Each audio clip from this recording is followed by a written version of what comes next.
Audio Jungle.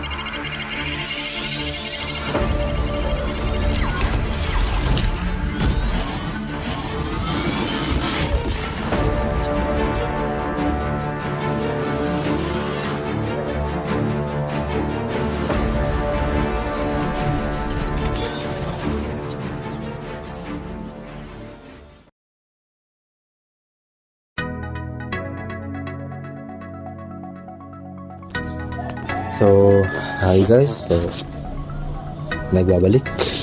So, first of all, ako rin si Russell Eugene Santillan from CCCA student, Caraga State University, Quad 1, of course. So, atong topic out is control structures. So, wala na yung last topic na to, no? So, proceed ta. So, control structures daw is control structures are like a block of programming that analyze variables and choose a direction in which to go based on given parameters.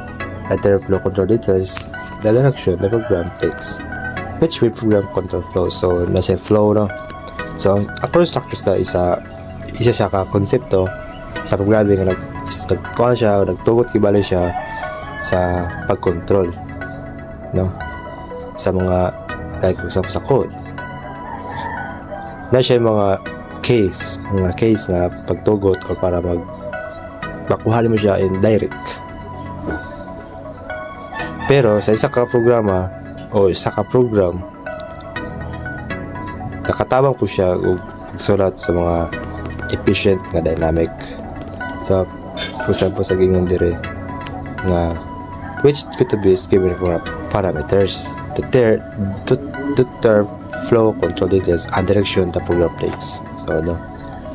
So, kanang control structures is isa siya ka decision nga or isa siya ka bulahaton nga balik-balik siya. So, no? So, more ang control structures. So, proceed. So, natin ko andre for example sa algorithm. So, kinino muna ito example. So, natin mga steps. So, steps 1 is define a container for the first value. So, muna is A daw is equals to 0 is muna siya. So, sa itong rectangle gani is process siya. Process ang A equals to 0. Then, number 2 is define B is container for the second value. So, muna siya. B is equals to 0. And then, get the value of E and B is muna siya. Input E and B daw. And then, compare the value of E and B. So, muna decision na siya. So, E ba daw is greater than to B ba daw. So, number 5 is if A is highest, then display if A, otherwise compare again the value of A and B. So, A daw is greater than the B. If true daw, is i-display ni ang A. If true, then mag-stop na din siya. If false naman, o balik na po siya into relational construct, so giloop na po siya. So, V daw is greater than to A. If false naman, automatic na siya stop. If true naman, mag-display siya ang V. And then, mag-stop na din siya. So, gitawag siya kanina mga ingani o nested relational construct. Kanina po siya is merging points. So, nagagamit siya loop, no? So, 6 is if B is highest, then display B, it B, otherwise bypass and display. So, kanina. So, if V daw is the highest, then display of V. So, mga then otherwise, any display. So, mag-stop na kibala siya. So, proceed. So, ato explanation. Ang explanation na is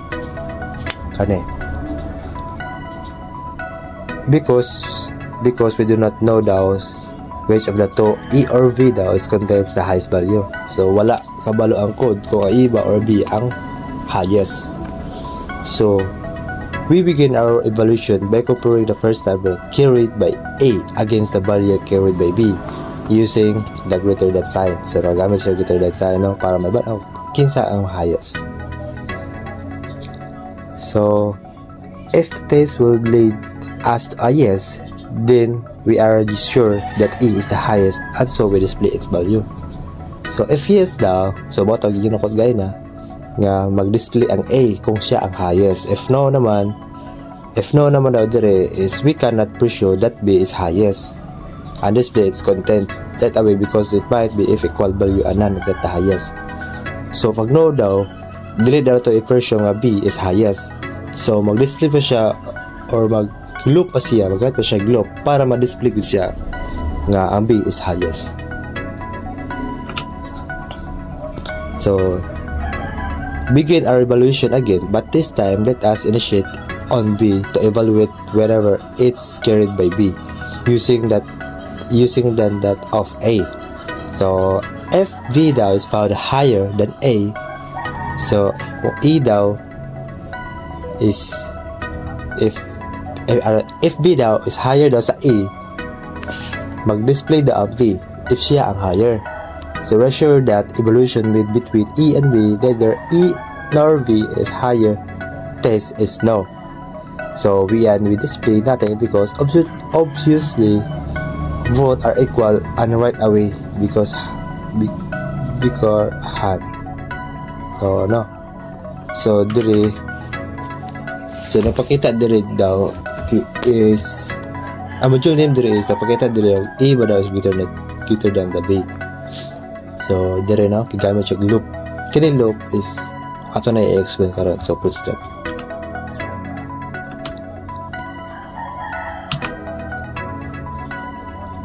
So natin 3 basic structures. So almost so kana is all flowcharts created purpose of solving a problem are made of 3 basic structures, namely so mao na sila linear, relational, or selection, then loop. And then to make the power of the flowchart really absolute, these 3 structures had to be structured together as one. So although the linear structures can work alone a little more longer, the relational and loop structures a little bit tight and restricted. So ato explain sa isa na. So linear structures. So linear structures daw. Linear structures is nothing more than a showing of the sequential execution of processing statements as logically described in a flowchart.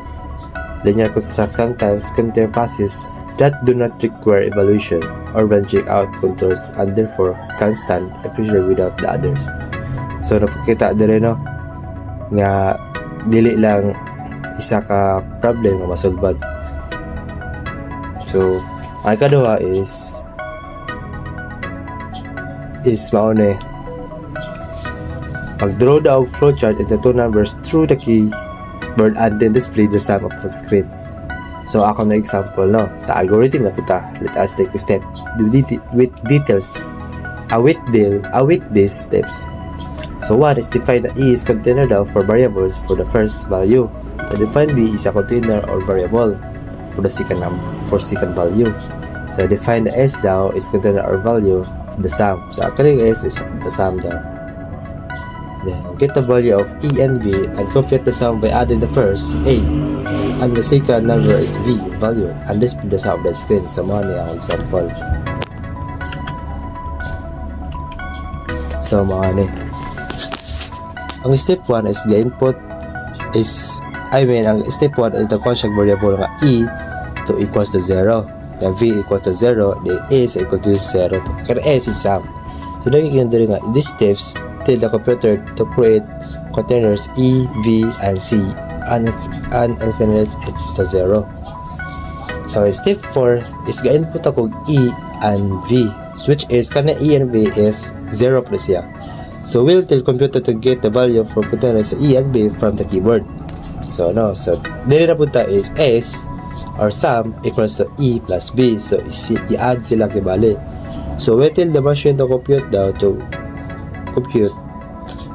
sum of A and B and put it on S.